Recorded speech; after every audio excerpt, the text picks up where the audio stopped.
Hoje nós vamos falar sobre o discernimento, que é algo imprescindível no caminho espiritual e na vida, né? Sem o discernimento, nada feito. Então, vamos lá.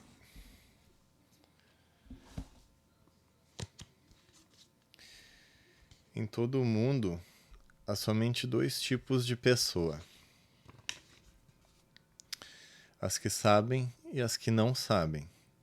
E este conhecimento é o que importa.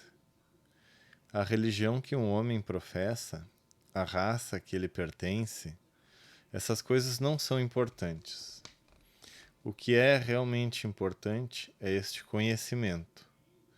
O conhecimento do plano de Deus para os homens. Pois Deus tem um plano e esse plano é a evolução. Quando o homem o tiver visto uma vez e realmente o conhecer, não poderá deixar de cooperar com ele, tornando-se uno com ele por ser tão glorioso e tão belo.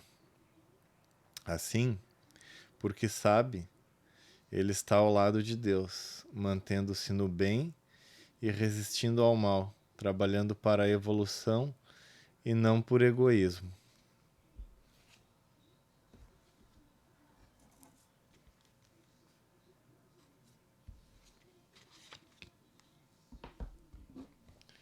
Meditações das Cartas dos Mestres de Sabedoria. Tendes de provar aos vossos inimigos e aos que vos querem mal, que vossa causa, sendo forte e assentando-se na rocha da verdade, jamais pode realmente ser impedida em seu progresso por nenhuma oposição, por forte que seja, se todos vos unirdes e atuardes em concordância.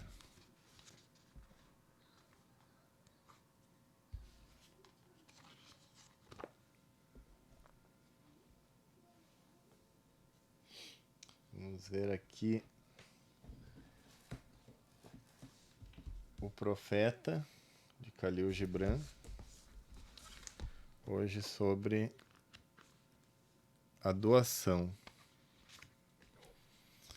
Então um homem rico disse: fala-nos da doação. E ele respondeu: vocês pouco doam quando doam suas posses. Apenas quando doam a si mesmo é que doam de verdade. Pois o que são suas posses, além de objetos que vocês guardam e cuidam por medo de necessitar deles amanhã? E amanhã, o que o amanhã trará ao cão prudente que enterra ossos na areia sem deixar rastros, enquanto segue peregrinos até a cidade sagrada? E o que é o medo da necessidade, além da necessidade em si? Não é o receio da sede quando seu poço está cheio, a sede que é insaciável.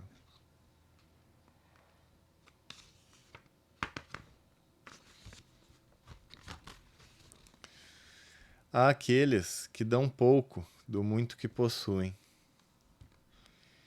e dão pelo reconhecimento, e seu desejo secreto torna suas doações sem valor. E há aqueles que têm pouco e dão tudo. Estes são os que acreditam na vida e na recompensa da vida, e o cofre deles nunca fica vazio. Há aqueles que dão com alegria, e essa alegria é a sua recompensa. E há aqueles que dão com dor, e essa dor é o seu batismo. E há aqueles que dão e não conhecem a dor ao dar, nem buscam a alegria, nem doam com a virtude em mente. Eles doam como no vale a murta exala sua fragrância ao espaço. É por meio das mãos destes que Deus fala, e por trás dos olhos deles. Ele sorri para a terra. É bom doar quando pedem, Melhor, porém, é doar quando não pedem. Pela compreensão e para os generosos, a busca daquele que deve receber é alegria maior do que a de doar. E há algo que vocês podem conservar? Tudo o que possuem deve ser doado algum dia. Portanto, doem agora, para que a temporada de doação possa ser sua e não de seus herdeiros. Vocês sempre dizem, vou doar, mas apenas aos merecedores. As árvores em seu pomar não dizem isso, nem os rebanhos em seu pasto. Eles dão para que possam viver, pois reter é perecer.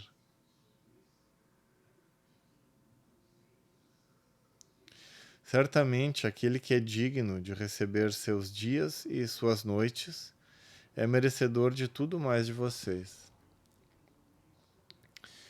E aquele que mereceu beber do oceano da vida merece encher sua taça em seu pequeno regato. E que deserto maior pode haver do que aquele que depende da coragem e da confiança e não da caridade de receber? E quem são vocês para quem os homens devem rasgar o seio e desnudar o orgulho para que vejam seu valor despido e seu orgulho revelado?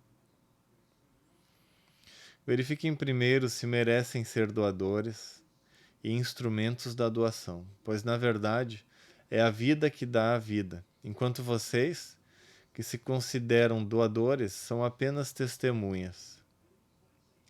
E vocês, recebedores, e todos são recebedores, não assumam o peso da gratidão para não depositar um peso sobre vocês e sobre aquele que dá. Em vez disso, ergam-se junto a quem dá, com as doações como se fossem asas. Pois preocupar-se demais com a dívida é duvidar da generosidade de quem tem a terra de coração livre como mãe e Deus como seu pai.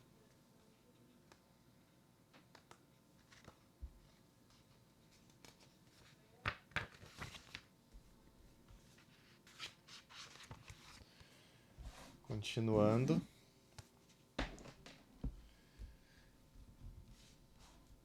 Reflexão estoica.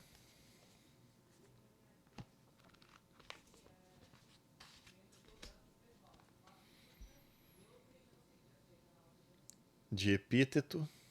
Seleção dos discursos de Epíteto. Todo grande poder é perigoso para iniciantes. Você deve suportar apenas aquilo que é capaz, mas de acordo com a sua natureza.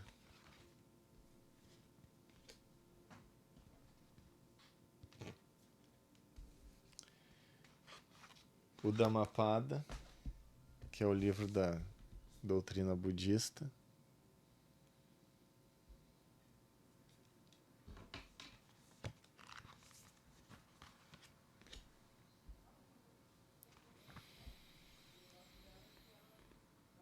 Semelhante às belas flores coloridas, mas sem perfume, são infrutíferas as belas palavras dos que as dizem, mas não as seguem.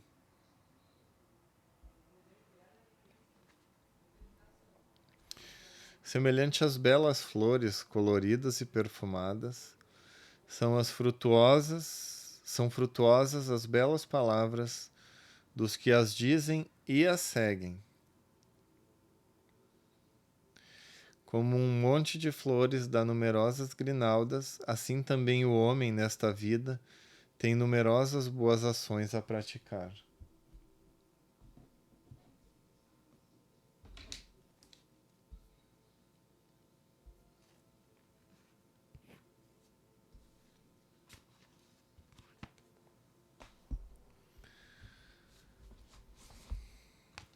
Pensamentos para aspirantes ao caminho espiritual.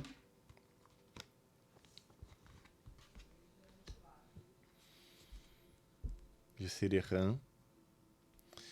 O homem começa a revelar aquilo que ele eternamente é somente através da confiança em si mesmo.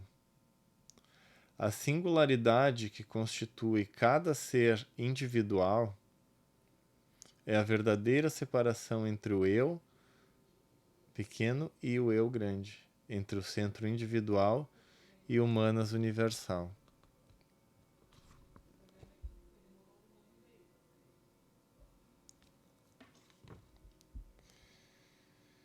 O homem é mais do que o seu ambiente.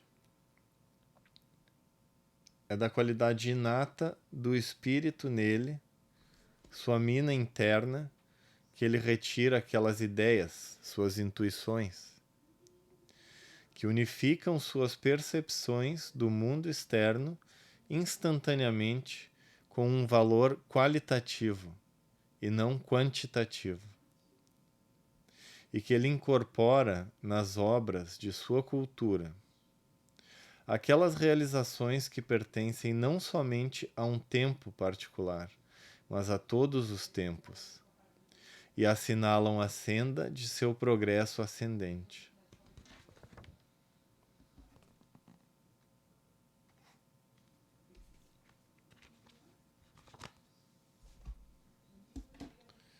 Um conto zen,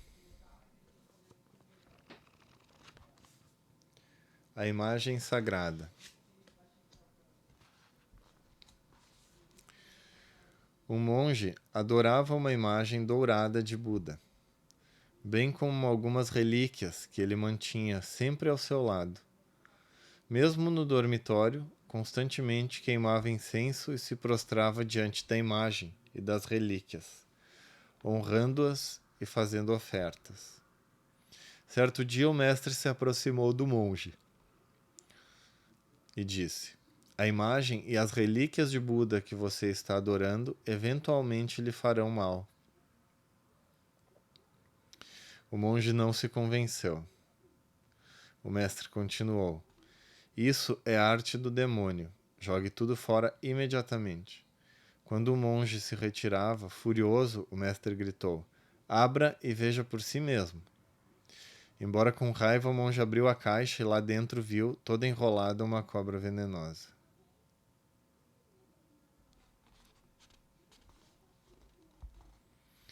E aí vem o comentário da monja Coen sobre esse conto. O sagrado e o profano, como não cair na armadilha de adorar livros, imagens e restos mortais, relíquias, em vez de respeitar o sagrado manifesto em todos os seres? Arte do demônio significa arte da dualidade, eu e o outro, o sagrado e o profano. Nos mosteiros, não é raro encontrar religiosas e religiosos que se ajoelham e se prostram diante dos altares, que decoram os textos sagrados e os recitam constantemente, mas que são incapazes da verdadeira compaixão e respeito por seus companheiros e companheiras de vida monástica.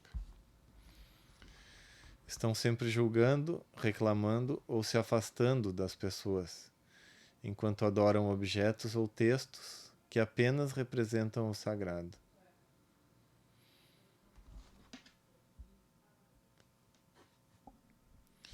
Quando eu estava no mosteiro feminino de Nagoya, muitas vezes fui reclamar para nossa superiora do comportamento de algumas noviças, que cansadas dormitavam durante as liturgias matinais, aulas e até mesmo durante as práticas meditativas. Minha superiora me recomendou: olhe para Buda, deixe de se preocupar com elas. Aqui colocamos a semente Buda. Se o solo for fértil e as condições adequadas, no momento certo ela brotará. Olhe para Buda e não para elas.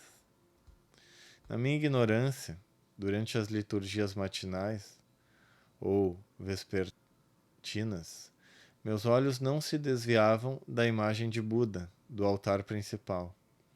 Eu achava que estava seguindo as orientações de Nossa Superiora. Meses se passaram até que eu entendesse. Era preciso desenvolver o olhar Buda em mim, ser capaz de acolher e respeitar cada uma das monásticas que ali estavam. E me lembrei de um texto sagrado que dizia: pessoas em treinamento devem se misturar como água e leite, nunca como leite e azeite. Fazer-se especial, ter objetos pessoais sagrados para demonstrar sua devoção, é proibido nos mosteiros. Cada praticante deve ser respeitado e compreendido como um ser iluminado. E não apenas em mosteiros, mas em nossa casa, em nossa cidade, em nossa vida.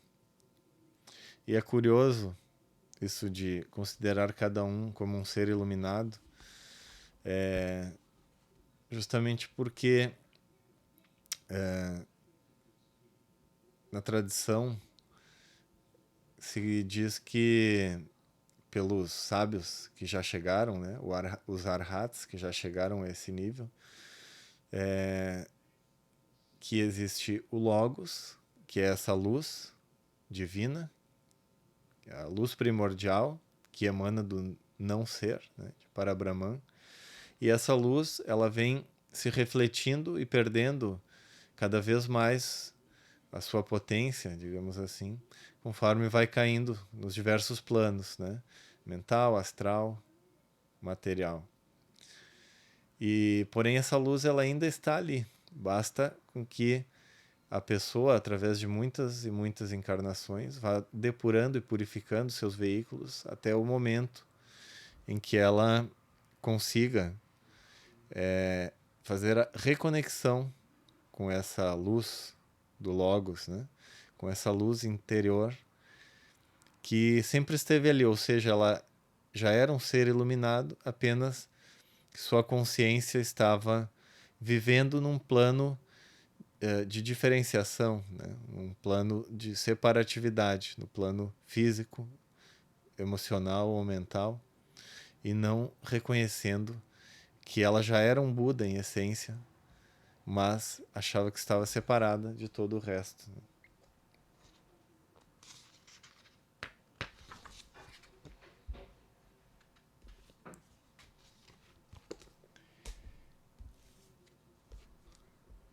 Carlos Castanheda, Roda do Tempo.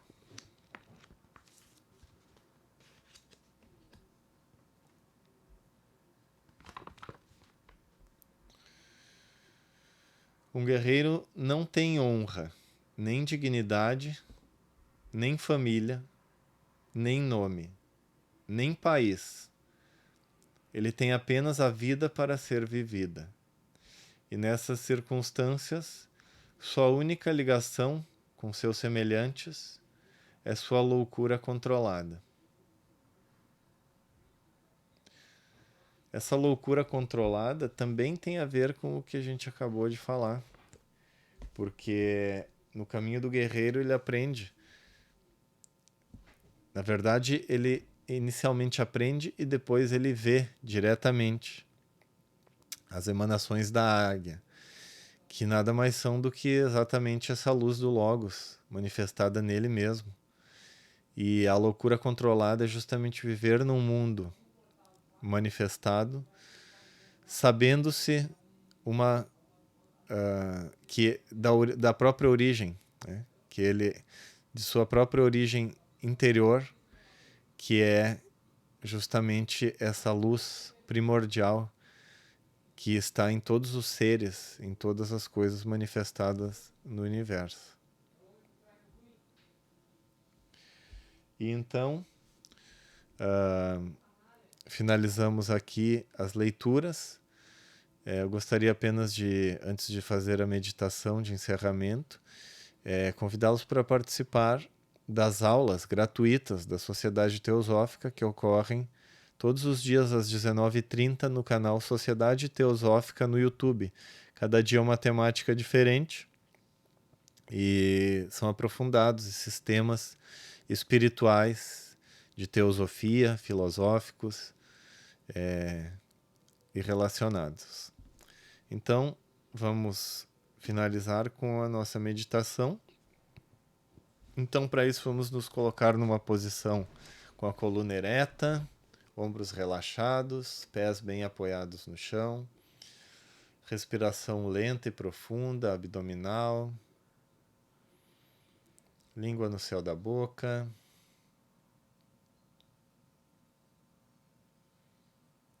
Pacificada a emoção, vazia a mente. Ó vida oculta, que vibras em cada átomo,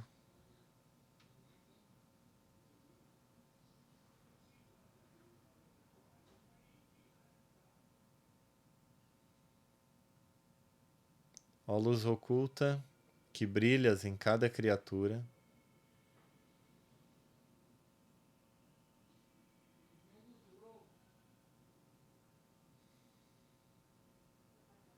ó amor oculto, que tudo abranges na unidade,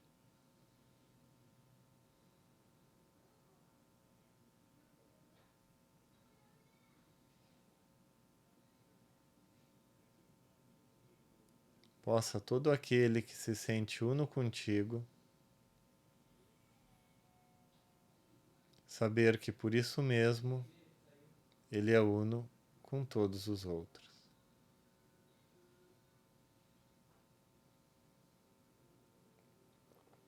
Vamos irradiar luz, paz, saúde em todas as direções, ao Oriente, ao Ocidente, ao Norte, ao Sul, ao Zênite e ao Nadir. Que todos os seres sejam felizes, que todos os seres sejam ditosos, paz a todos os seres.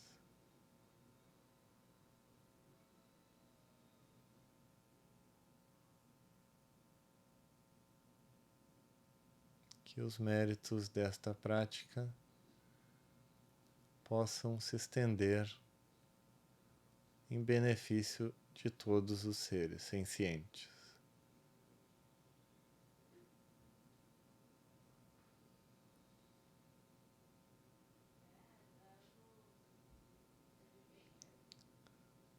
E agora eu te convido para ficar mais alguns momentos em silêncio e aprofundar dentro de si mesmo.